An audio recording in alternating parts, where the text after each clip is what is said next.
Hello বন্ধুরা, এটা হলো আমাদের জমি। দেখো, নিজেদের নয়, ভাগের জমি। তো এই পাশে দেখো মেথি লাগিয়েছে, মেথি শাক।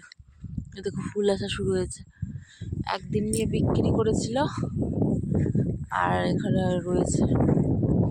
যতটা পারবে ততটা বিক্রি করবে, আর যেগুলো থাকবে সেগুলো মানে এই যে ফুল হয়ে যাওয়ার পরে মেথি হবে। মেথিও তো খাওয়া যায় না, সেই মেথিগুলো রেখে দেবে। আমার শাশুড়ি খুবই পছন্দ করে মেথি, ঠিক আছে। আমার মেয়ে যে ঘাস দেখাচ্ছে তোমাদেরকে, দেখো ঘাস। এই দেখো মেথি গাছের ফুল এসছে। আমিও ভাবছি এখান থেকে নিয়ে রান্না করব।